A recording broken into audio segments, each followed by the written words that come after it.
Bonsoir et merci de nous rejoindre pour décryptage sur Niveau d'Info. Au Sénégal, les étudiants expriment leur mécontentement face aux arriérés de bourse et aux conditions de vie sur les campus universitaires. Ces manifestations ont été précédées par des assemblées générales où des étudiants ont exposé leurs revendications et ont demandé des réponses concrètes aux autorités universitaires et gouvernementales. Mamadou Diouf, bonsoir et bienvenue.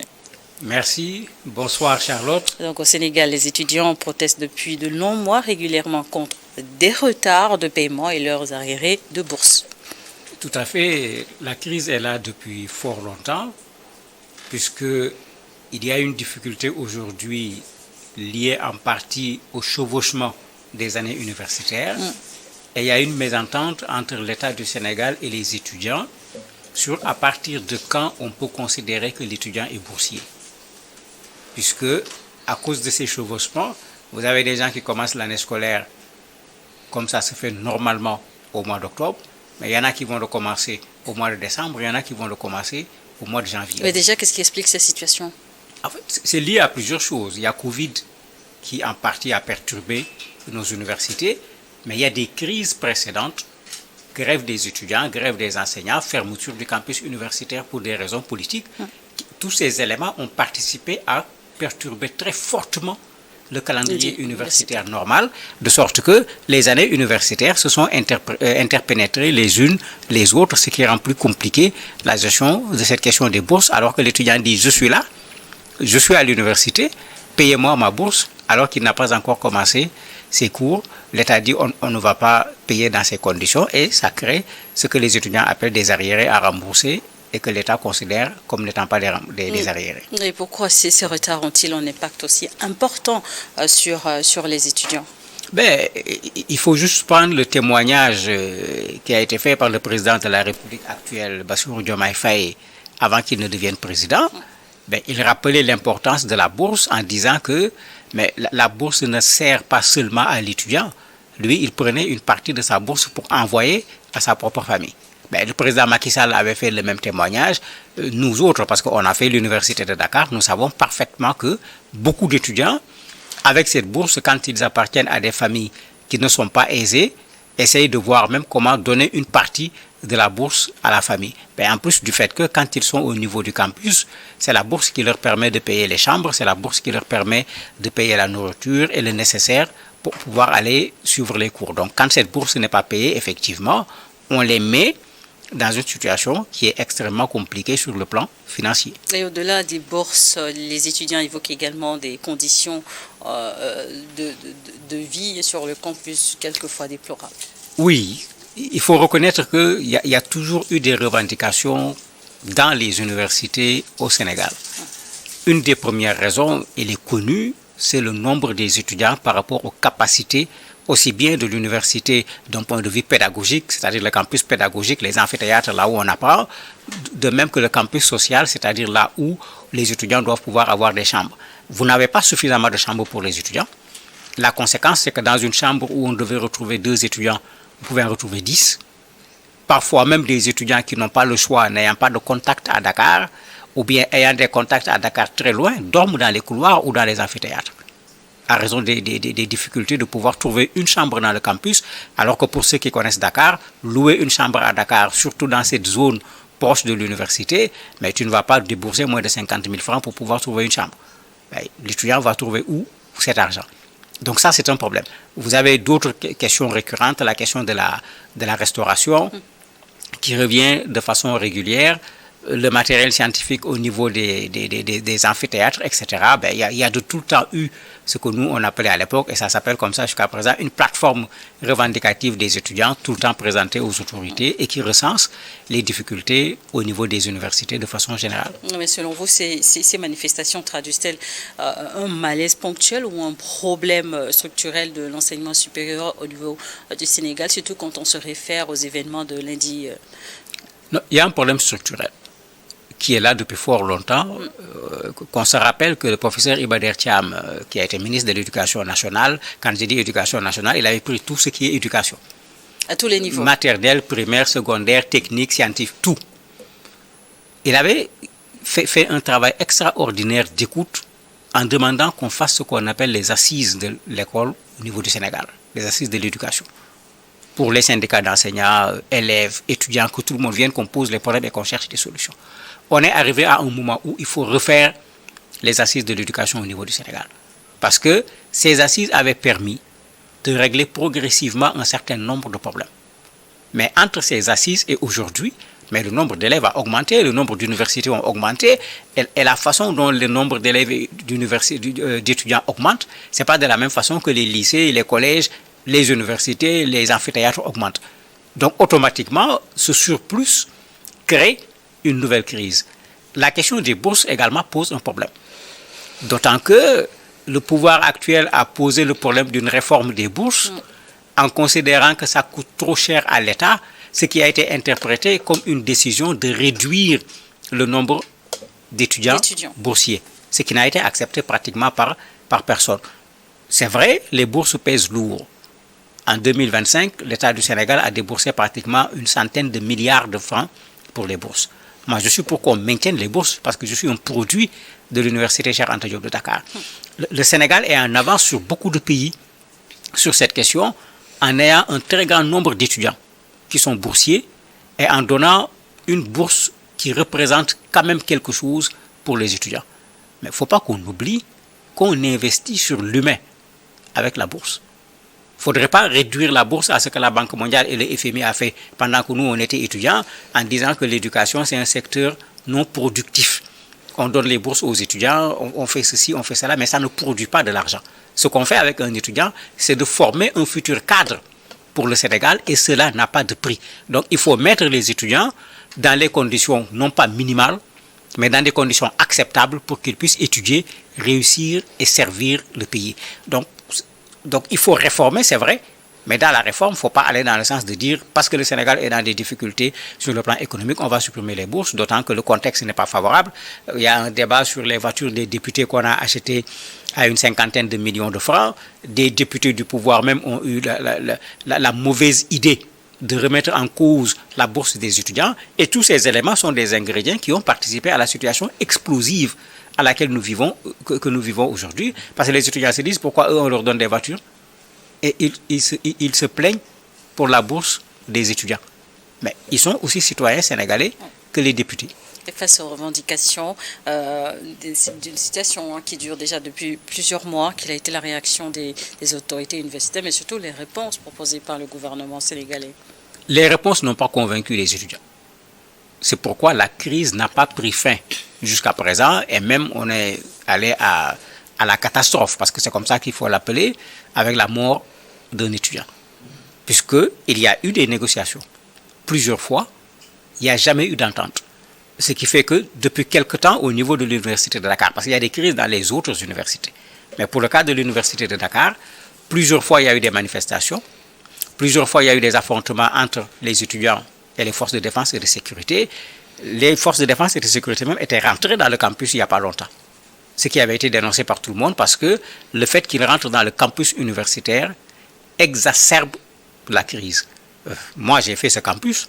Ils sont rentrés dans le campus 2 fois pendant qu'on était étudiants, mais quand ils rentrent, les étudiants sont déchaînés.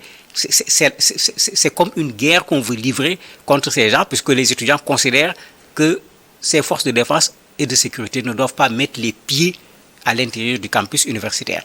Et ils ne cherchent pas à savoir pourquoi. Le principe, c'est qu'ils ne doivent pas mettre les pieds à l'intérieur du campus, mais quand vous venez avec des chars de combat comme ce qu'on a vu la dernière fois, mais vous imaginez d'abord la débandade, la panique, parce que c'était choquant. Voyez un étudiant qui passe par la fenêtre, qui saute du 3e étage, il ne tombe pas dans de l'eau, il ne tombe même pas sur du sable, il tombe sur du ciment. Mais vous imaginez les conséquences. Mais c'est inadmissible ce qui a été fait au niveau de l'Université de Dakar de la part des forces de l'ordre. Ils ont même commis l'irréparable parce que Abdoulaye Ba est parti. Quel que soit ce qu'on va faire, on ne pourra jamais le rendre ni à sa maman, ni à sa famille. Quel que soit ce qu'on va faire. On a attristé une famille, on a mis les étudiants dans des conditions extrêmement complexes et trop c'est trop. On a tué Balagay en 2001, c'était un étudiant. On a tué également Bassirou Faye, c'était un étudiant, c'était en 2014. On a tué Fallou Sène en 2018. On a tué Senghor Clédor en 2024. C'est trop.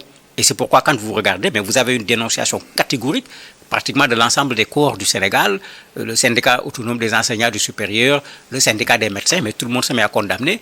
Un étudiant, on n'a pas à venir rentrer dans le campus universitaire avec des chars de combat pour se battre contre les étudiants. Il faut s'asseoir autour d'une table et trouver une solution. Suite aux événements de lundi dernier, donc les autorités ont décidé de fermer notamment les dortoirs de l'université. Décision radicale ou justifiée? Mais c'est une décision radicale, elle n'est pas justifiée du tout. Quand on est en face d'un problème, il faut savoir régler le problème. Le problème qui a enclenché tout ça, c'est le problème des bourses. Si ce problème avait été réglé depuis des mois, on n'en serait pas là. Et je dis depuis des mois, mais l'année passée, il y a eu le même problème des bourses. Avec les pouvoirs précédents, il y a eu le même problème des bourses. Mais il faut qu'on règle ce problème des bourses parce que le problème des bourses fait partie de ce qui fait à chaque fois problème au niveau de l'université. Et à chaque fois qu'il y a ces violences, généralement, la question des bourses est dedans. Tout le monde le sait. Depuis que nous, on était à l'université, c'était comme ça. Donc, que personne ne dise qu'il ne savait pas. Parce que quand les étudiants réclament les bourses et ne l'obtiennent pas, ils prennent la décision d'aller manger au niveau du restaurant sans payer.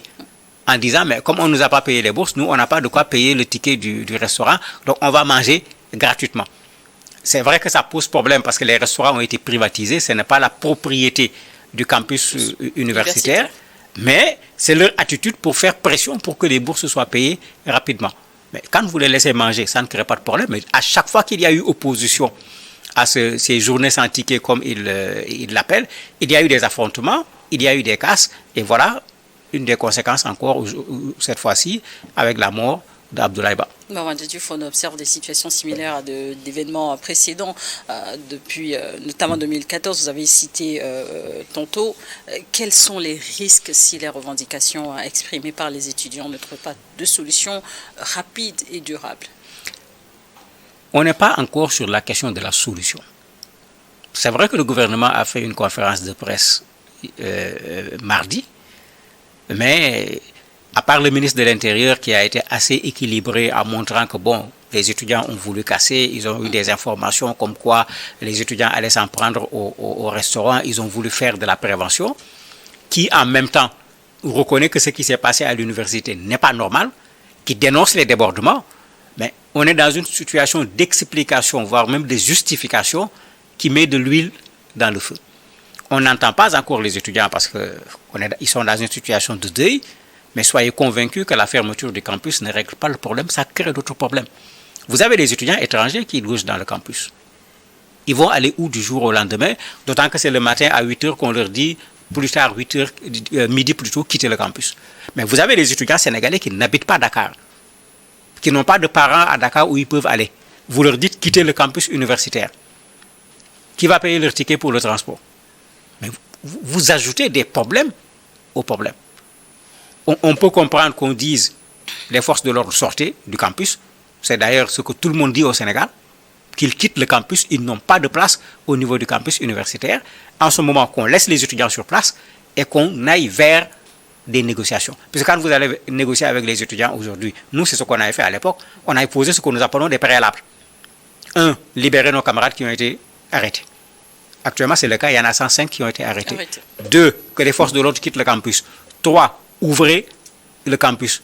C'est-à-dire, on augmente des revendications, alors que la revendication principale, on n'y a pas encore touché, parce que c'est la question des bourses. Ce n'est pas la bonne méthode, à mon avis, pour résoudre ce problème. Et d'ailleurs, des personnalités religieuses musulmanes qui avaient fait de la médiation lors de la première crise et qui avaient aidé à résoudre ce problème, demandent aujourd'hui de façon très claire à l'État de rencontrer directement les étudiants dans des négociations franches et sincères pour pouvoir trouver une solution. Et c'est là où se trouve la porte de sortie de crise. Ce n'est pas au niveau de la fermeture du campus social. Mais face à la situation actuelle, peut-on parler d'un sous-financement chronique des universités publiques au Sénégal?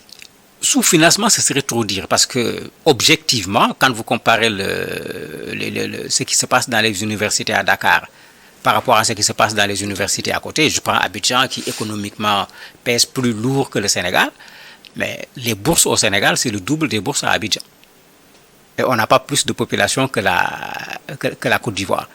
Donc, de ce point de vue, on ne peut pas dire qu'il l'État ne fait rien. Mais malgré tout, le gros problème que nous avons, c'est que nos États sont en retard, aussi bien par rapport à nos universités que par rapport à nos établissements scolaires. Et nos États ont du mal à rattraper ce gap. Et pendant qu'ils essayent de rattraper ce gap, le nombre d'étudiants continue d'augmenter. Donc d'année en année, le gap augmente. Ça fait que la prise en charge des universités, particulièrement, coûte excessivement cher. Un enseignant d'université n'est pas payé comme un enseignant du lycée. La prise en charge d'un étudiant n'est pas la même que la prise en charge d'un élève. Mais ça coûte cher, mais pour moi, c'est le prix à payer. On est à l'université Cheikh Anta Diop de Dakar. Le professeur Cheikh Anta Diop disait à la jeunesse, accrochez-vous au savoir, mordez avec vos dents, c'est la seule chose que vous avez pour sortir de cette situation d'impérialisme, de cette situation de domination sur le plan intellectuel, etc. Mais dans l'université Cheikh Anta Diop, il est inadmissible qu'on veuille penser que les études, ça coûte cher. Si nous n'investissons pas au niveau des universités, mais quel avenir on veut donner à nos pays si nos enfants ne sont pas en mesure d'aller à l'université et d'étudier dans des conditions acceptables. D'un point de vue général, notamment dans la sous-région ouest-africaine, et quand on regarde les situations de crise auxquelles font face les différents pays, comment, selon vous, est-ce que les difficultés sociales et parfois même économiques peuvent influencer la réussite académique? Bien sûr, puisque le cas du Sénégal est palpable. Le problème que l'État sénégalais rencontre aujourd'hui est lié au fait que, en revoyant la dette du Sénégal, on s'est retrouvé avec un niveau de dette qui dépasse la capacité de production du Sénégal, c'est-à-dire le PIB, puisque la dette dépasse les 100%.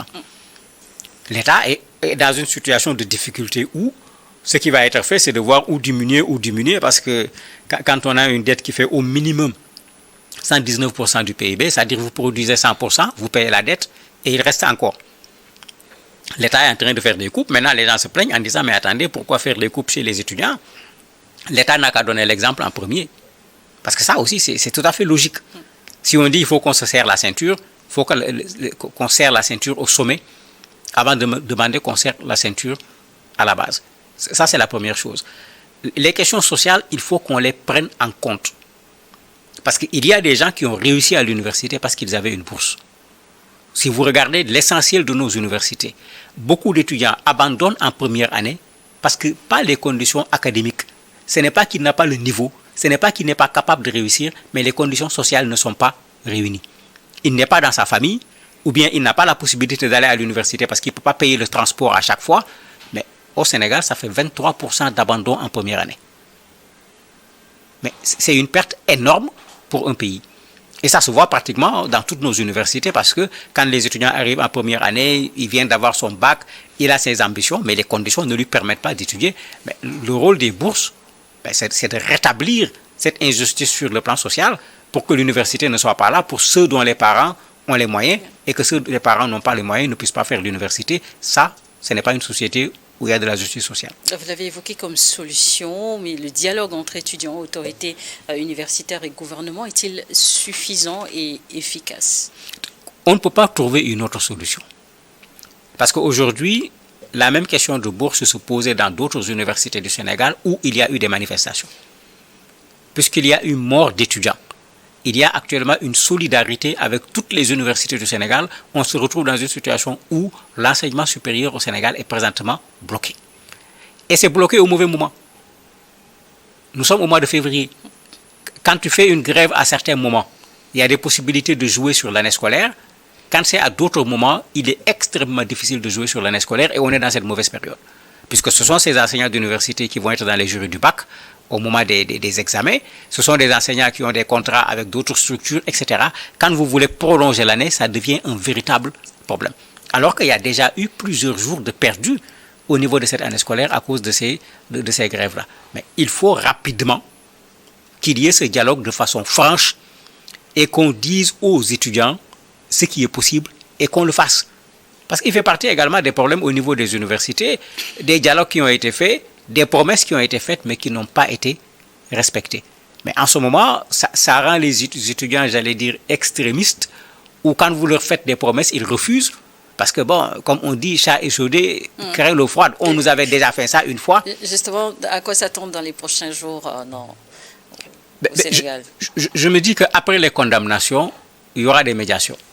Le syndicat des enseignants du supérieur, qui est, à mon avis, un des meilleurs médiateurs dans cette affaire, puisque c'est eux, les enseignants de ces étudiants, après avoir dénoncé ce qui s'est passé, a proposé ses bons offices pour qu'il y ait une négociation entre les étudiants et l'État du Sénégal. Vous avez d'autres structures, des syndicats autres également, qui font exactement la même chose, parce que tous ceux qui ont fait l'université savent que nous sommes sur la mauvaise période. Si la grève dure, on parlait déjà de chevauchement des années scolaires.